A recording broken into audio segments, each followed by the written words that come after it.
me 1 second.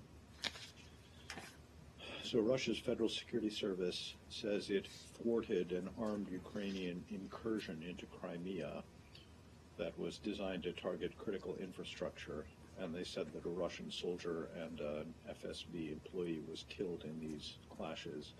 They say this happened, the alleged attempted incursions took place over the weekend. Have there been such incursions to the U.S. government's knowledge? I got more, but...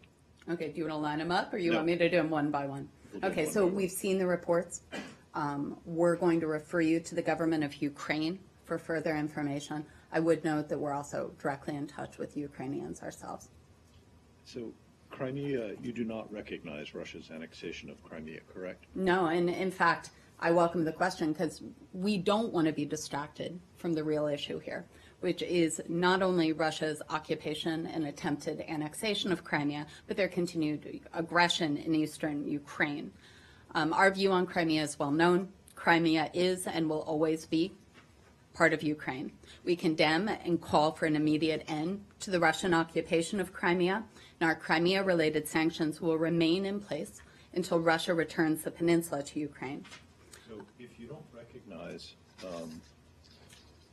the annexation of Crimea by Russia, doesn't Ukraine have the right to send anybody it wants into what is, after all, Ukrainian territory? What I would say is that we would refer you to the government of Ukraine to speak to these reports of actions. As I said, I'm not in a position to confirm it, but we are directly in touch with Ukrainians as well. Well, but surely you must have a view on, the Russians here are saying that 2 of their citizens have died, and they're accusing the Ukrainians of incursions onto territory that's Ukrainian territory. Mm-hmm. Surely you must have a view on whether incidents like this and the rhetoric accompanying it increases or decreases tensions in the region. Is it a good thing for Ukrainians to be sending people into Crimea, and is it a good thing for Russia to be repulsing that and then making harsh statements about it? Okay. I think what I would do is just reiterate our point. Crimea is Ukraine. In terms of conversations or questions on what happens in Crimea, we're going to refer you to the government of Ukraine. And then, last thing. Sure.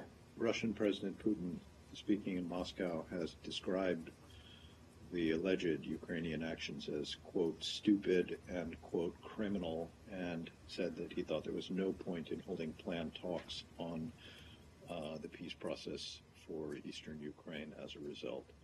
What's your view of that? Would you like them to be talking about how to calm things in eastern Ukraine, or do you agree with them that there's no point in that? Well, we always think there's a point of conversation. We always think that dialogue is a process that should be explored.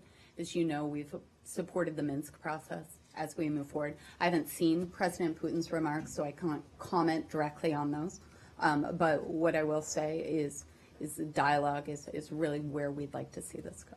But in terms of the reports of incursions into Crimea, we'd refer you to Ukraine.